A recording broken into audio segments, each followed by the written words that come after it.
Shalom Bapak Ibu Saudara-saudari sekalian. Selamat hari Minggu. Selamat pagi untuk kita semua. Puji Tuhan kita boleh berkumpul kembali dalam ibadah online kita. Dan hari ini kita akan bersama-sama beribadah, memuji dan memuliakan Tuhan. Mari Bapak Ibu Saudara-saudari siapkan hati kita. Kita akan memuji dan memuliakan Tuhan sebagai ucapan syukur. Dan kita juga akan merenungkan kebenaran firman Tuhan yang nantinya akan dibawakan oleh Bapak kita. Haleluya, puji nama Tuhan. Mari kita naikkan pujian kita. Haleluya Tuhan. Terpujilah Engkau Tuhan.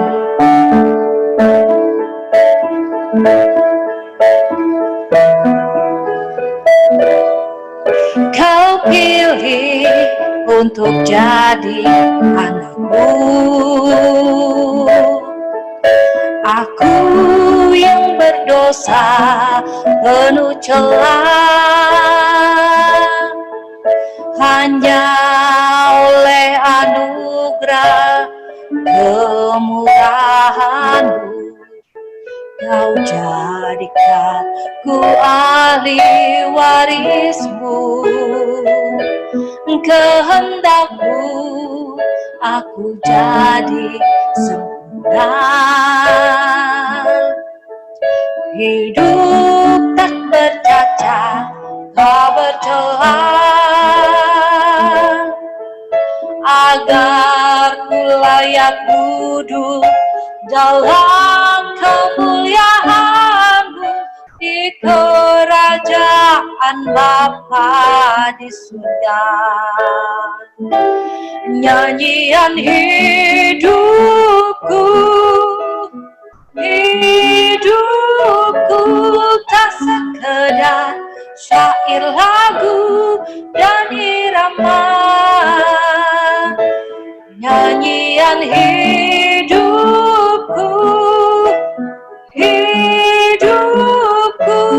melakukan kehendak-Mu Bapa. Dari awal saudaraku, sama-sama kita naikkan pujian. Kau pilih untuk jadi anak-Mu. Aku yang berdosa penuh celah,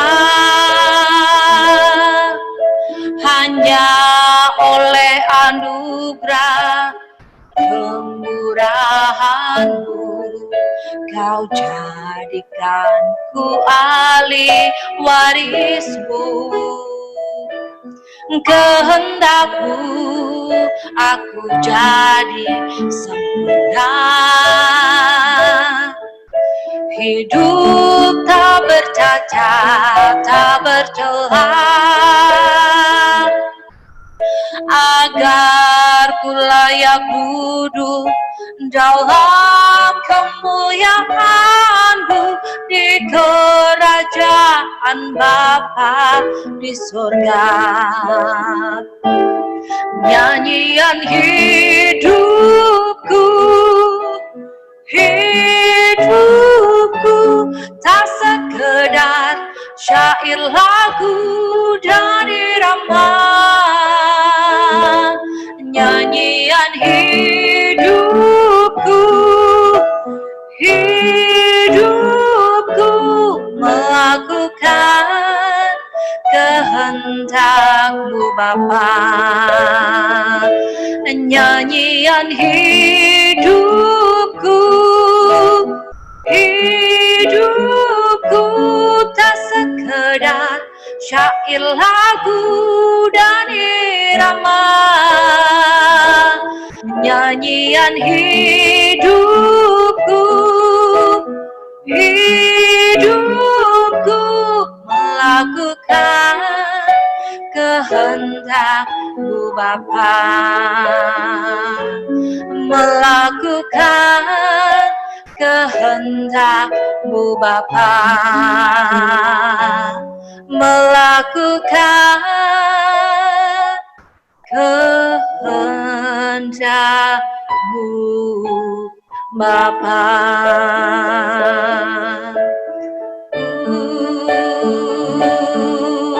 Haleluya, haleluya.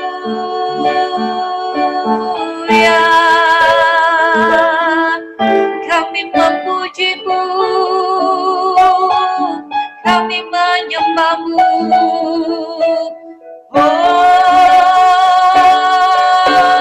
Haleluya, Engkau yang layak kami sembah, Engkau yang layak kami tinggikan. Agung Engkau Tuhan. Glory, glory, haleluya. Hanya Kau Tuhan yang agung mulia, yang kami sembah. Haleluya, haleluya. Kami bersyukur Tuhan, Engkau Allah kami yang hidup, Engkau Tuhan kami. Biarlah hati kami terus menyenangkan melalui pujian kami, melalui hati kami. Haleluya. Terima kasih Tuhan. Menyenangkanmu, senangkanmu, hanya itu kerinduanku. Menyenangkanmu, senangkan hatimu, hanya itu kerinduanku. Menyenangkanmu, menyenangkanmu, senangkanmu, hanya itu kerinduanku.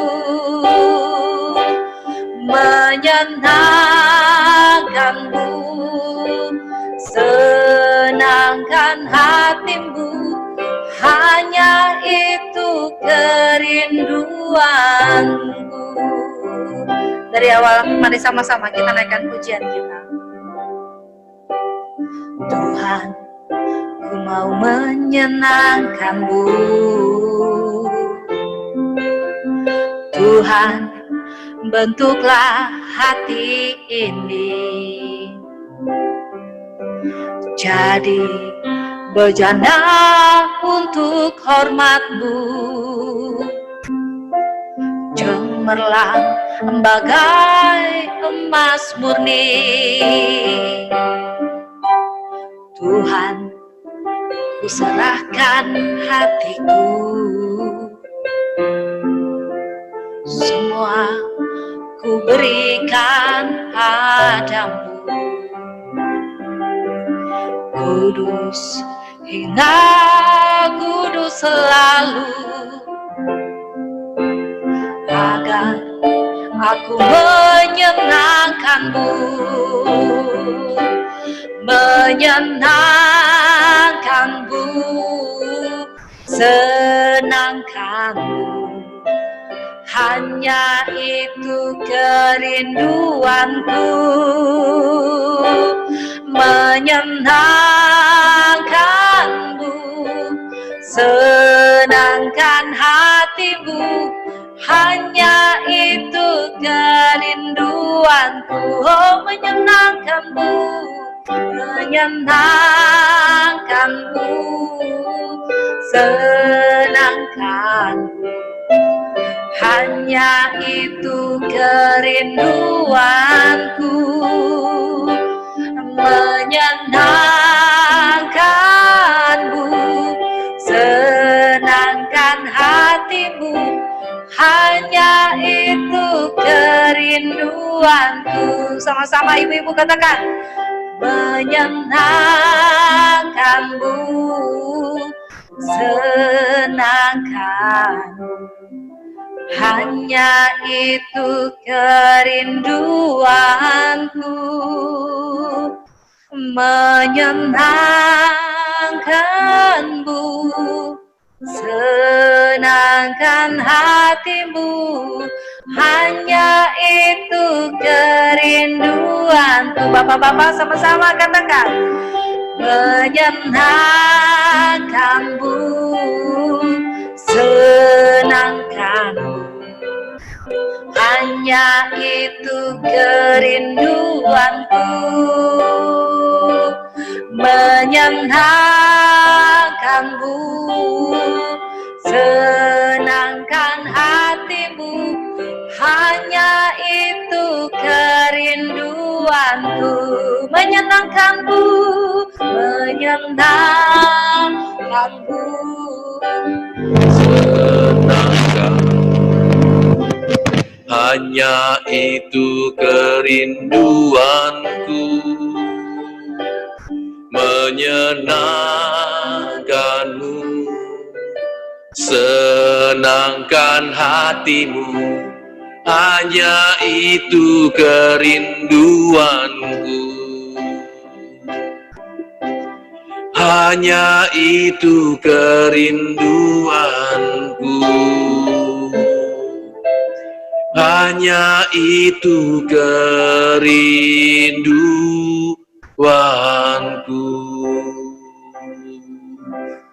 Haleluya,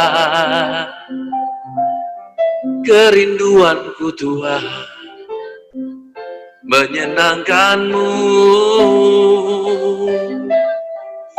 Hanya Engkau Yesus. Haleluya, terima kasih Bapa, terima kasih Yesus Tuhan. Haleluya, haleluya, terima kasih Bapa, terpuji namamu. Terima kasih Bapa.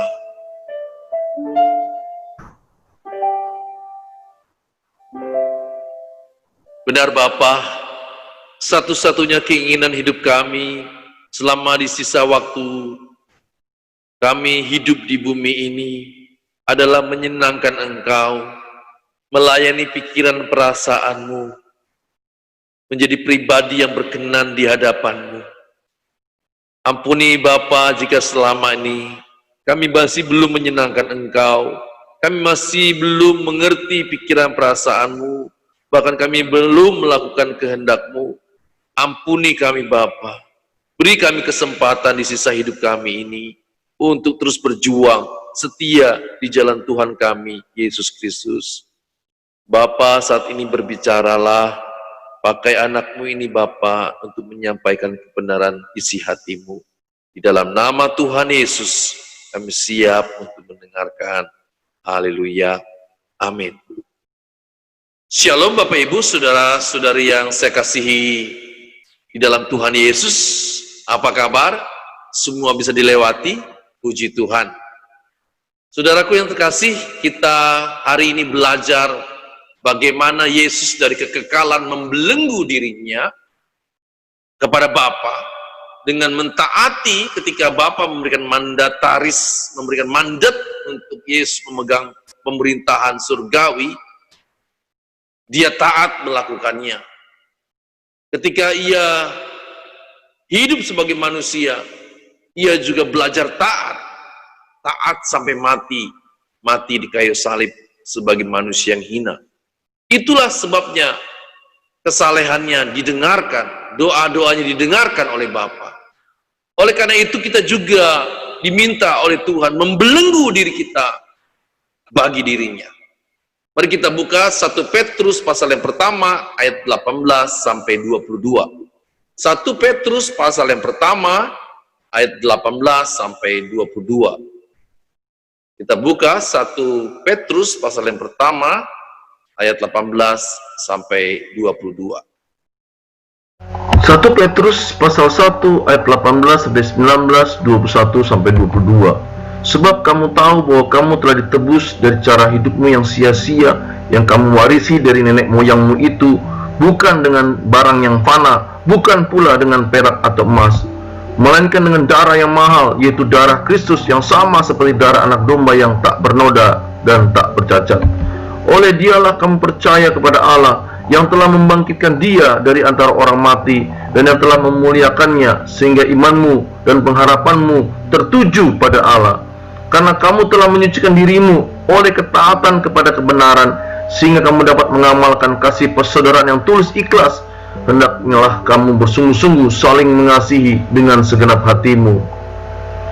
Kabar yang luar biasa, saudara-saudariku, kita telah ditebus oleh darah yang mahal, yakni darah Tuhan kita Yesus Kristus, darah manusia yang di dalamnya ada Roh Allah yang perkasa, yang bersama Bapa menciptakan alam semesta ini. Darah Yesus yang dicurahkan itu mengandung ketaatan yang total pada Bapa, sehingga darah Yesus mengandung kuasa yang luar biasa yang menyucikan kita dari segala dosa. Mengapa darah Yesus mengandung kuasa yang luar biasa yang membuat iblis gemetar, yang berkuasa menyucikan segala dosa kita? Karena dari kekekalan ia adalah pribadi yang terbelenggu, yang terikat dengan Sang Bapa, meskipun ia pribadi yang memiliki kehendak bebas untuk tidak melakukannya. Dalam Daniel 7 ayat 13-14 dikisahkan saat anak diserahkan segala kuasa atas pemerintahan surgawi.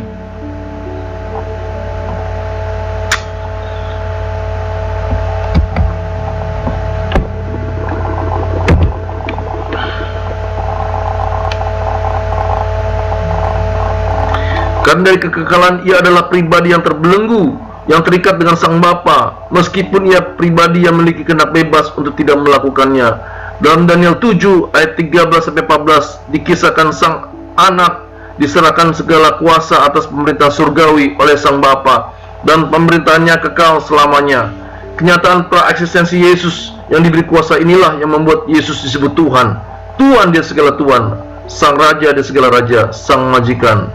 Daniel 7 ayat 13-14, aku terus melihat dalam penglihatan malam itu, nampak datang dengan awan-awan dari langit seorang seperti anak manusia. Datanglah ia kepada yang lanjut usianya itu, dan ia dibawa ke hadapannya.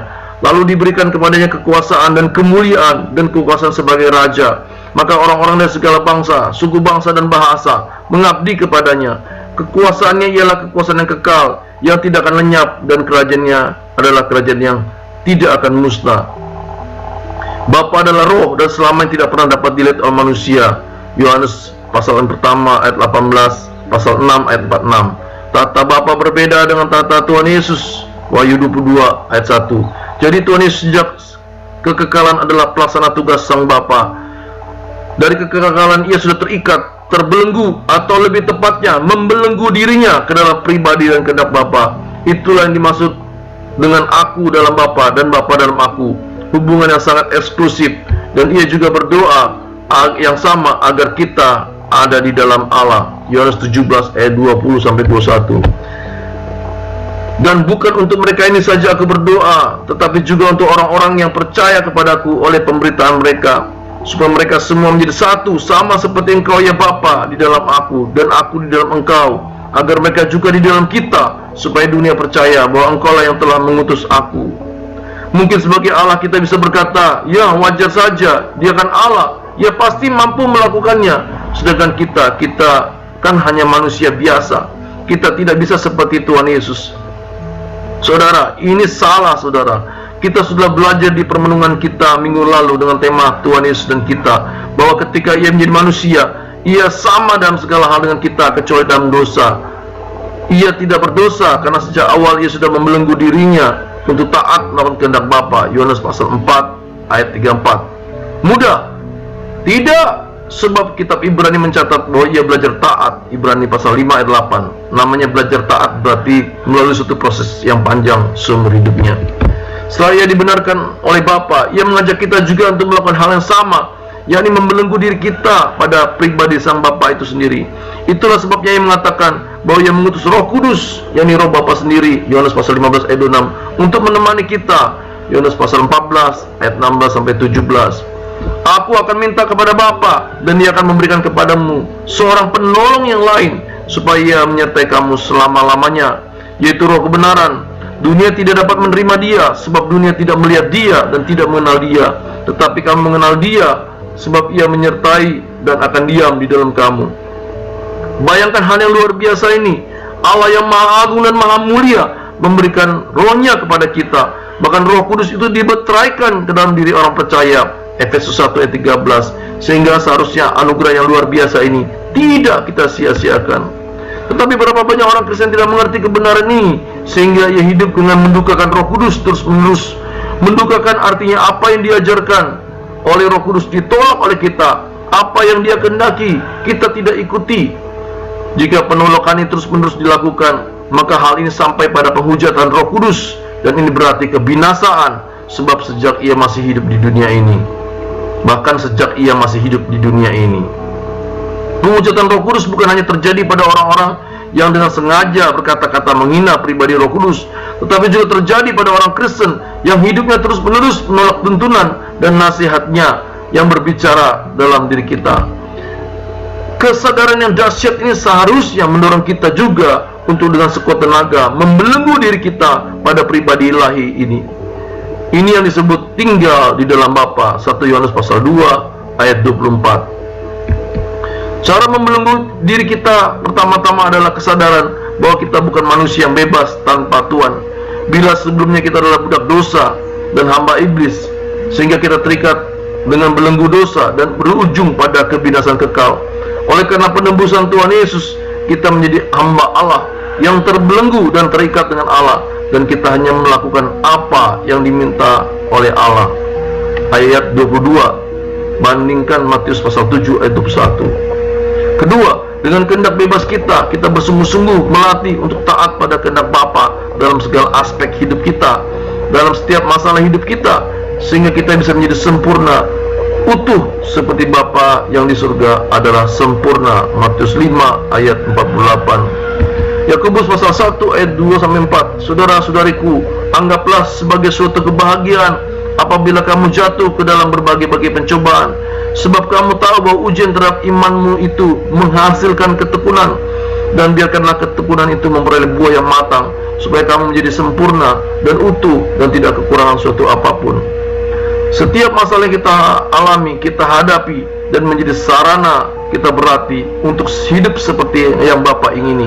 Meskipun pada saat kita mengalaminya, kita mengalami penderitaan dan duka, tetapi pada akhirnya adalah kemuliaan.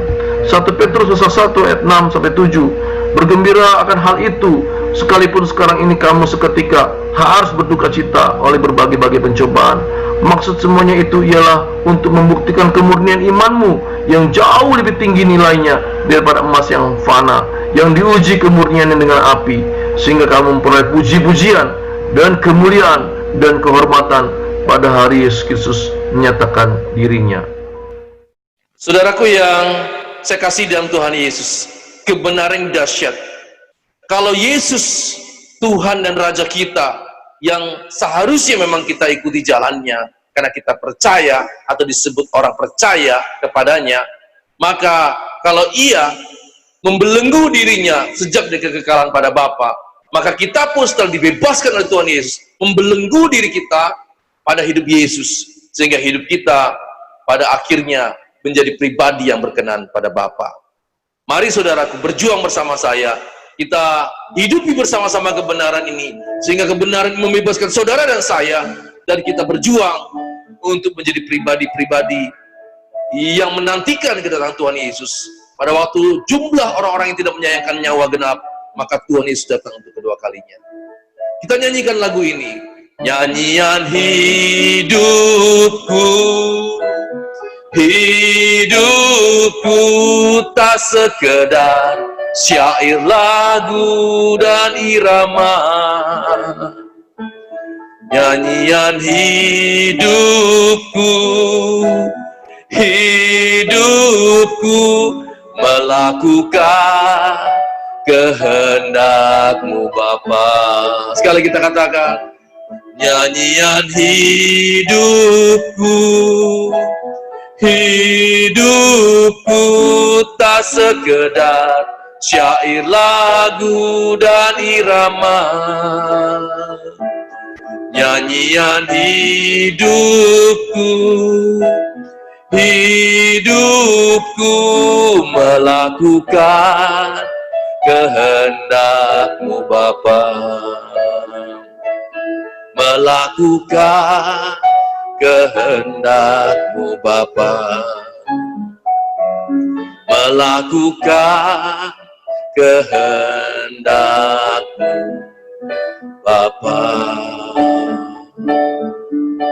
Mari kita berdoa, saudara. Bapa yang ada di surga, kami bersyukur kesempatan hari ini kami belajar kebenaran-Mu Bapa. Terima kasih atas pencerahan, sehingga kami terus mau berjuang untuk hidup seperti Tuhan Yesus hidup. Kalau Yesus membelenggu dirinya kepada Engkau sejak Ia berada di kekekalan, bahkan Ia menunjukkan pada kami sebagai manusia yang sama dengan kami, juga belajar untuk taat, belajar membelenggu diri kepada Engkau, dan melakukan sepenuhnya kehendak-Mu, sehingga pada akhirnya Ia menjadi pribadi yang berkenan di hadapan-Mu. Kami rindu juga menjadi pribadi yang berkenan Bapa, sehingga kami boleh tinggal bersama Tuhan kami Yesus Kristus dalam kerajaan. Pimpin kami dengan Roh Kudus-Mu Bapa. Kami serahkan hidup kami, tubuh jiwa roh kami, pikiran hati kami. Pimpin dengan Roh Kudus-Mu Bapa. Ini hidup kami. Kami serahkan pribadi lepas pribadi saat ini Bapa. Kami serahkan keluarga demi keluarga. Kami serahkan usaha pekerjaan kami. Kami serahkan pelayanan kami dimanapun kami berada Bapa. Kami serahkan sinode kami dan ketua sinode kami, Pendeta Dr. Erastus Sabdono, dalam tangan-Mu Bapa. Pimpin hidupnya, pimpin keluarganya Bapa. Pimpin seluruh staf pengembalaannya di dalam nama Tuhan Yesus. Memberkati mereka Bapa. Biarlah nama Engkau dipermuliakan lewat pelayanan mereka. Memberkati juga bangsa kami Indonesia. Selamatkan bangsa kami Tuhan di tengah-tengah peristiwa COVID ini Bapa. Kau berikan kekuatan bagi pemerintahan kami, Pak Jokowi dan seluruh jajaran kementeriannya. Tolong dia Tuhan, tolong. Terima kasih Bapa. Terima kasih Tuhan Yesus. Kami serahkan juga kota kami di mana kami berada Bapa. Pimpin kota kami, selamatkan kota kami ini. Terima kasih Bapa, terpuji nama-Mu. Di dalam nama Tuhan Yesus, sebentar kami akan akhiri. Kami serahkan hidup kami ke dalam tangan-Mu dan kami terima berkat Tuhan. Saudaraku yang terkasih dalam Tuhan Yesus, mari kita akhiri dan terimalah berkat yang besar dari Bapa Surgawi, kasih karunia dan damai sejahtera dari Tuhan Yesus Kristus, dan persekutuan manusia Roh Kudus kita terima hari ini sampai Maranatha, di mana Tuhan Yesus menjemput kita kembali. Kita terima berkat yang besar, sama-sama katakan amin, amin, amin. Selamat berjuang bersama saya saudaraku. Tuhan Yesus memberkati. Amin.